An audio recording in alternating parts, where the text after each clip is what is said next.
Hi, my name is Aksik, aka Nika. Welcome to my channel. And today I have exciting moments, at least for me.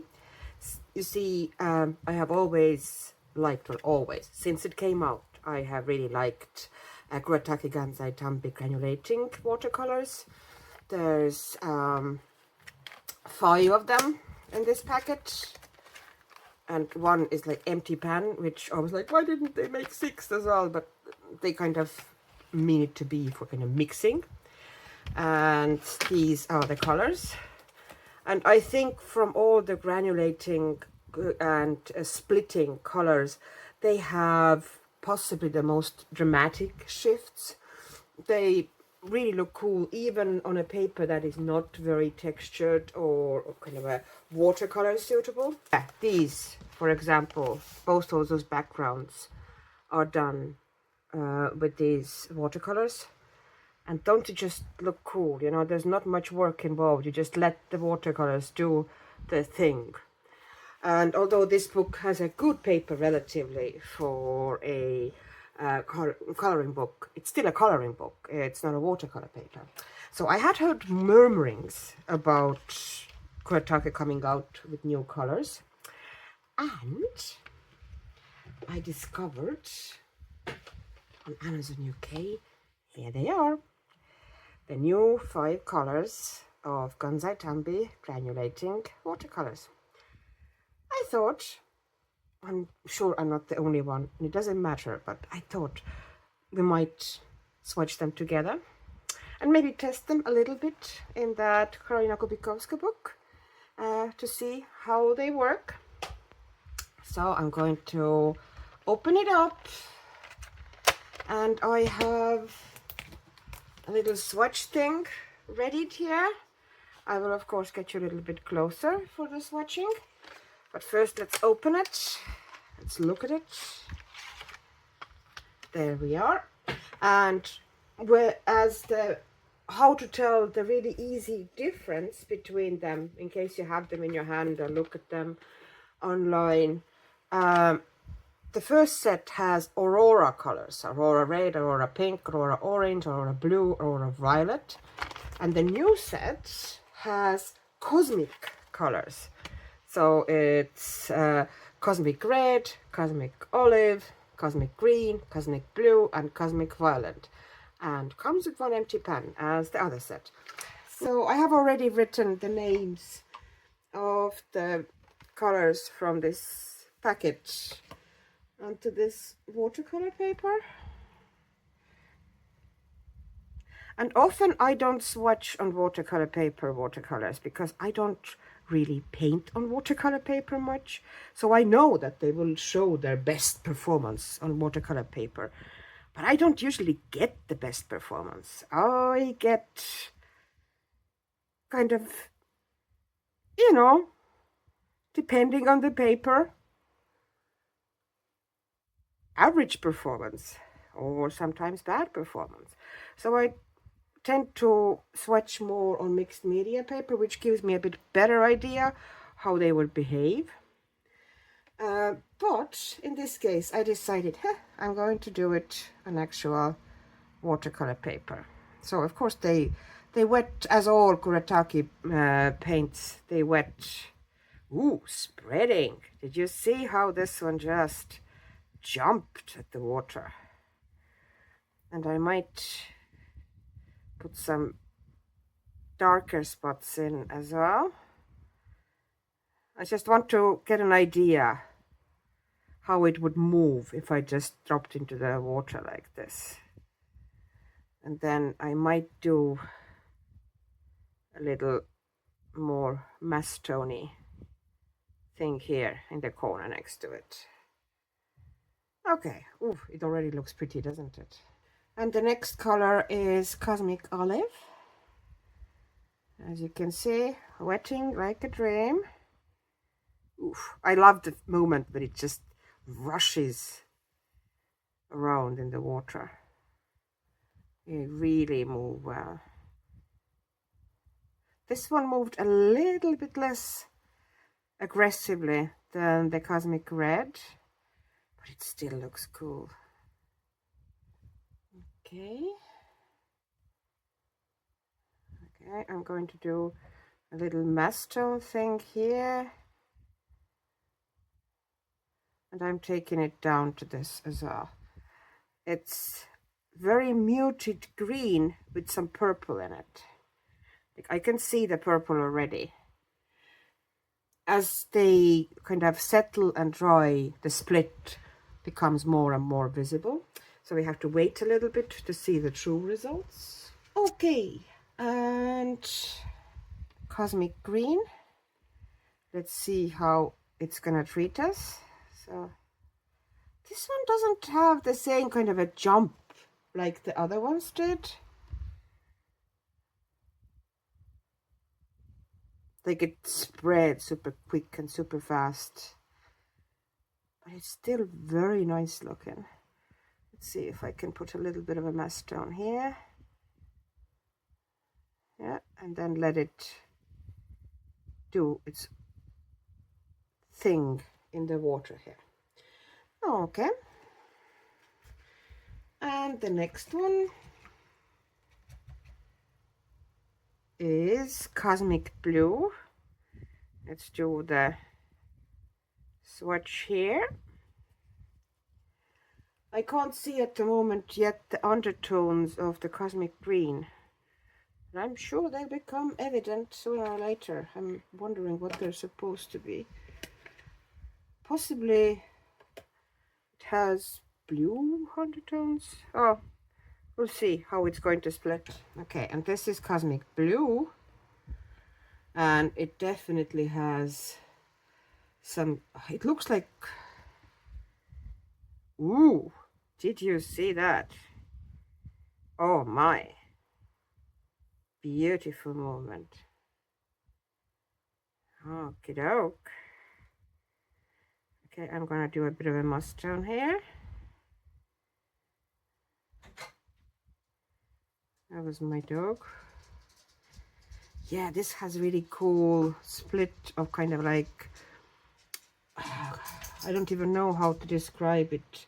Somehow a bit cerulean, and oh, it's breaking into orange there as well. I don't know if you can see. It's still doing its magic, but you can see how it's going to break into orange as well. That is cool. This would look really fun and interesting in certain skies if you make them. Very interesting color. And then checking out what the really dark value here is going to be. Yeah, which I would almost never use, but it's good to know what it can do. That's Cosmic Violet now. Okay, let's do the drop. Oh yeah, nice. Nice. That's gonna be fantastic. I think it might have orange undertones as well. I'm not really sure yet. We'll see. Let's try the mass tone here. Nice. Would also look really cool in the skies. It's beautiful. Yeah, it breaks into, at the moment it looks like kind of deep purple and almost viridian break. So I need to let them to dry a little bit for you to see the final. But while we do that, I thought we might pull out a Kuretake book. This is the other side of the dream. And do a background. Let me see. I'll move a little bit up. So we'll see how it's going to work for us. And I thought about doing maybe something here. And this paper, as I said, is one of my favorite papers if I work in coloring books with watercolor. I don't know where they source this paper, the Polish publisher, I think. Pretty sure it's Polish publisher. But it's fantastic. So yeah, it's a Polish publisher, but I don't really know where it's printed. Amazing paper for watercolor. So I think I'm gonna start here. Sorry, dirty brush going over paper. Clever thinking. I'm starting here with that purple and kind of viridian breakdown, and then moving on eventually the cosmic red. I don't know how it's going to work, we'll see, but one is going to attempt at least. All right, I'll have them in front of me so I wouldn't forget what we're working with here. Or should I go with this? No, I'm going to go with these two, because so first order of the day, I'm wetting the paper. Not everything. I'm kind of trying to avoid the line art a little bit, but I'm doing it fairly sloppily. And I'm going to put the water down. Okay. And I'm going to go for the Cosmic Violet. And I'm just letting it play here. I'm just putting it down. In some places stronger, in some places weaker. There was some staining on top of the page there. So one of the reasons I decided to use the Cosmic Violet here is that it was kind of similar color.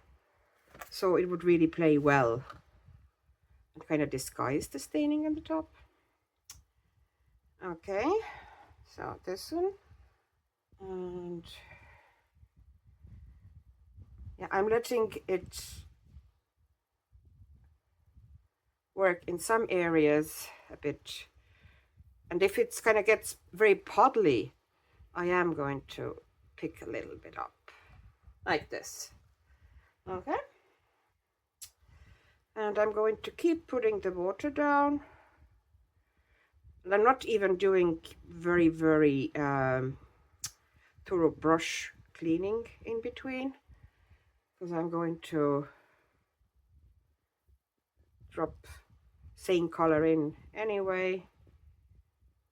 I'm letting it move, and I'm trying to not to let it go very harshly into the line art, but at the same time, because it's not going to be even smooth background.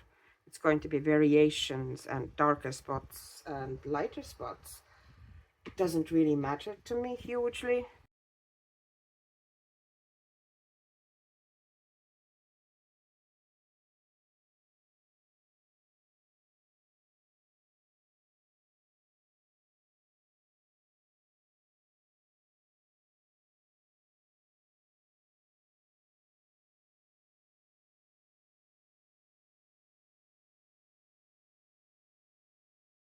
So, oops, now I can feel how things are in the binding. So I need to get, I'm gonna try with the drier brush very soon to get things a bit out of the binding, kind of. Okay, I dried my brush, and I'm just taking excess out of the binding there. Okay.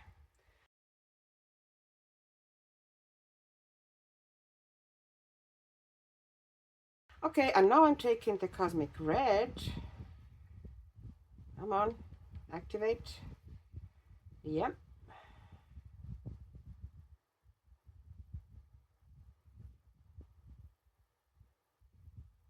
And I'll see how this is going to work out for us. There's no guarantees. I know that it breaks down really beautiful. One of my kind of favorite combinations of this cool red, pink, and golden yellow. Holbein has really pretty version of that in the granulating watercolors. But you know, now Kuretake is on. Okay, and I'm going to now do a bit of a blend of two here. I know that we get a fairly muted version because we're essentially putting yellow into the violet here. But as a transition, I think it works pretty well. And I'm leaving that to be.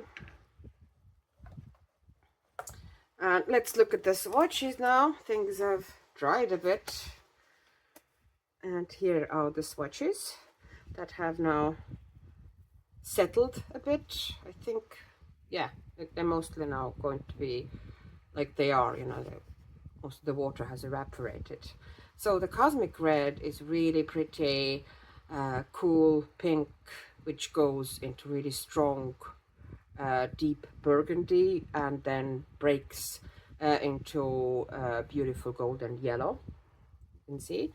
Cosmic olive is a kind of a muted olivey green, which not olive, with a really bright green undertones, you can see here, and pale lilac or kind of pale violet undertones. Really interesting color. Like I could see myself playing with that in the kind of a foliage or trees, especially distant trees, to give this coolness to the distance at the same time still have that forest green feel. Cosmic green is, I actually see of all the 5 here at the moment, maybe it's because I didn't have down enough water. I might try again just on separate piece to see if I put more water down, I get more breakdowns. At the moment, it's pretty much, I can see kind of a pale blue and kind of a slightly viridian, kind of a deep blue-green. I'll try it again just in a second to see, you know, if I get more aggressive breakdown, you know, or split if I put more water down.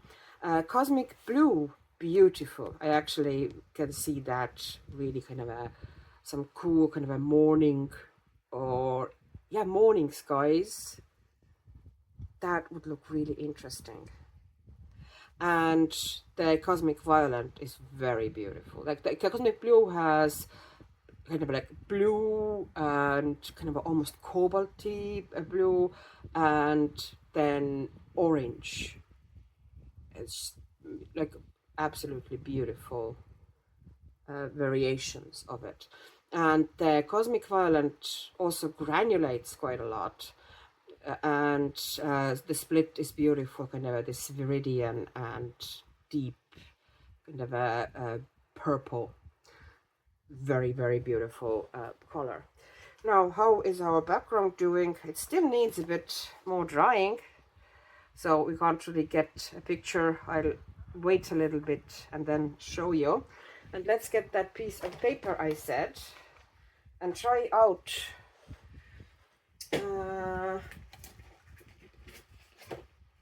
because I wasn't really particularly impressed with the cosmic green. So let's see if we can, it's just a random piece of leftover watercolor paper, and I'll put some more water down. I'll do a really good puddle here. And cosmic green, okay. And let's see if you can impress me a bit more. Because, yeah, and it kind of moves less than the other ones as well. So we leave it to sit a little bit and see if it gets more drastic.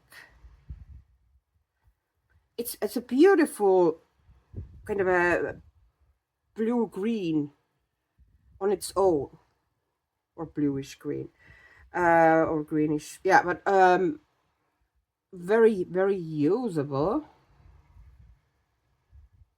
possibly even in kind of a sea, or in a distant, like distance of the landscape, kind of depicting this kind of a cooler atmospheric green. But at the moment I don't see very strong breakdown. I let it to sit a little while and then we'll see. And I'm going to drop some water into it as well, kind of, you know, bigger drops, to see if that makes everything, you know, more interesting. Okay, we'll wait a little bit and then I'll come back and show you. And here we are. It's kind of mostly dry now, so you can see all the color variations the paint does on its own. And I, you know, deliberately didn't try to make anything smooth here because I like the textures I get, and I will put splatters of possibly kind of some metallic stuff on top here anyway, so a lot of it will be kind of lost underneath different textures and splatters and dots and whatnot, but it gives really interesting kind of a base for, you know, what you want to put on top, and you don't have to do much work and combine much. You know, you have pretty much one pan will give you this effect. And the swatches now, once again, they are dry. We've looked already through these, that I wanted to see how the cosmic green works, you know, kind of on. I tried to put down more water to see if it gives more drastic effect. And you can see a little bit better here that it does break down. It breaks down into kind of a soft kind of a cobalty blue and some kind of a warm greenish undertones and green blues, but it is much more subtle. I think it would be a wonderful for water, this one. Really, really pretty for water, or distant foliage, or distant hills even, very diluted. Anyways, thank you very much for watching. Hope you had good time and, you know, maybe picked up something useful, and hope you're having wonderful time wherever you are in the world. Hope you're going to have fantastic creative moments today, tomorrow, all through the year. If you like my videos, please like and subscribe and comment. I love to read your comments and answer to your comments. I try to answer them all. Sometimes I'm not doing it right away. Sadly, I have real life. I need to go to work. And but, you know, whenever I can, I will usually sit down and answer to all my comments. And thank you so much for spending some time with me, and bye bye.